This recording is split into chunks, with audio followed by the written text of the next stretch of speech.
আসসালামু আলাইকুম বন্ধুরা, সবাই কেমন আছেন? আশা করি আল্লাহর রহমতে ভালো আছেন। আমরাও আলহামদুলিল্লাহ ভালো আছি।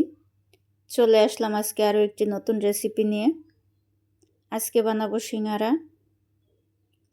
পারফেক্টভাবে সিঙ্গারা কিভাবে বানায় ওটাই দেখাবো। তো এর জন্য প্রথমে আমি আটা নিয়ে নিয়েছি 1 কাপ। মেজারমেন্ট কাপের 1 কাপ আটা নিয়েছি। এখন এর সাথে আমি স্বাদ মতো লবণ দিয়ে দেব, আর তেল দেব একদম অল্প একটু, কারণ এই খামিটা হবে হচ্ছে আমরা যেভাবে পরোটা বানাই ওর থেকে একটু শক্ত হবে খামিটা। আর তেলও বেশি দেওয়া যাবে না, তেল একদম অল্প একটু দিব। দিয়ে আমি ভালোভাবে এটাকে মাখিয়ে নেব। যেভাবে আমরা পরোটার জন্য বানানোর সময় এরকম মুট করলে মুষ্টি হয়ে যায়, ওরকম হবে না, এরকমই থাকবে। এখন অল্প অল্প পানি দিয়ে আমি ডোটাকে বানিয়ে নেব। এটা শক্ত ডো বানাতে হবে, নরম করা যাবে না, নরম হলে সিঙ্গারা হবে না। অল্প অল্প পানি দিয়ে আমি শক্ত একটা ডো বানিয়ে নেব।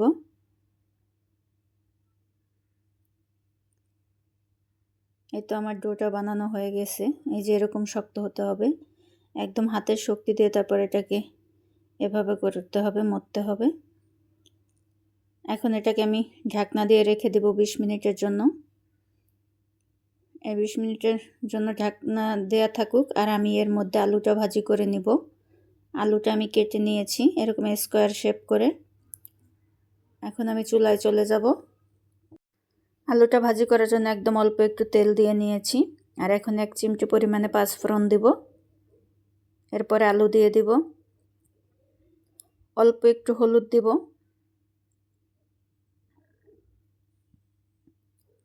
আর স্বাদ মতো লবণ দিয়ে দিব। আর এর মধ্যে আমি বাদাম দিব। বাদামটাকে আগে আমি তেলে ভেজে নিয়েছি।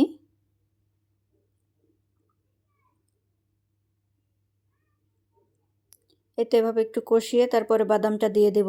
এটাকে আমি আগে তেলের মধ্যে ভেজে নিয়েছি। বাদাম দিলে সিঙ্গারার স্বাদ অন্যরকম হয়।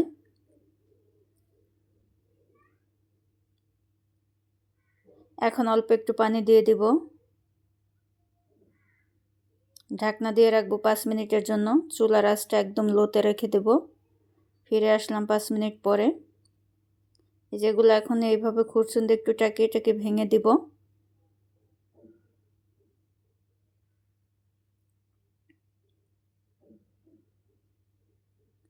এখন এর মধ্যে আগে থেকে কুচিয়ে রাখছি আমি পেঁয়াজ, 1 মুঠো পেঁয়াজ দিয়ে দিব। এই পেঁয়াজটা একদম হাফ সিদ্ধ হবে, ফুল সিদ্ধ হবে না। আর দিয়ে দেব বোম্বাই মরিচ। বোম্বাই মরিচের সিঙ্গারা অনেক মজা হয়। আর শেষে ধনিয়া পাতা দিব।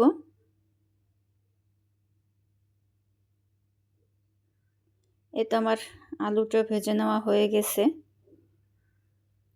এরকম ধনিয়া পাতা আর পেঁয়াজ হাফ সিদ্ধ হবে, কারণ এগুলো তেলে যখন ভাজবো তখন ফুল সিদ্ধ হয়ে যাবে।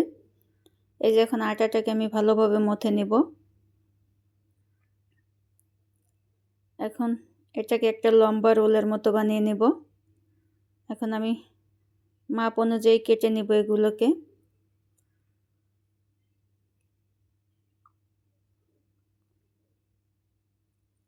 এই যে আমার এক একটা দিয়ে 2টা করে সিঙ্গারা হবে। এটাকে লম্বা করে বেলে নিতে হবে, গোল হলে হবে না। রুটিটা লম্বা হতে হবে। অল্প একটু আটা দিয়ে আমি রুটিটাকে বেলে নিব। এই যে আমার রুটিটা লম্বা করে বেলা হয়ে গেছে, মাঝখান থেকে কেটে নিব। এই 2টাতে 2টা হবে। সবগুলো আমি সেমভাবে বেলে তারপর কেটে নিয়েছি। এখন আমি দেখিয়ে দেব কিভাবে ভাঁজ দিতে হয় সিঙ্গারার। এই যে প্রথমে এভাবে করে আমি একটা কোণ বানিয়ে নেব। খুবই সোজা, এটা দেখে বুঝতে হবে। এখন এভাবে কোণের মধ্যে আমি আলুর পুরটা দিয়ে দিব। আলুর পুরটা একদম বেশি করে দিতে হবে, সিঙ্গারার মধ্যে ফাঁকা রাখা যাবে না। এরপরে আমি এখানে পানি দিয়ে দিব। পানি দিয়ে এখন এই যে এভাবে আমি এটাকে আটকে দিলাম। এরপরে এভাবে আরেকটা ভাঁজ দেব আরেকটু পানি দিয়ে। এই যে আমার হয়ে গেল সিঙ্গারা। এভাবে আমি সবগুলো বানিয়ে নিয়েছি। আপনাদের বোঝার সুবিধার্থে আমি আরও একটা দেখিয়ে দিচ্ছি।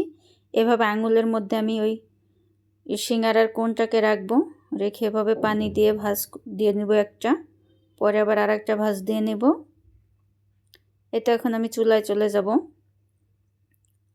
চুলায় তেলটা বেশি গরম করা যাবে না, কিন্তু আমার তেলটা একটু বেশি গরম হয়ে গেছে। এজন্য এই যে সিঙ্গারার উপর এরকমের ফুলে ফুলে উঠছে, এরকম হবে না।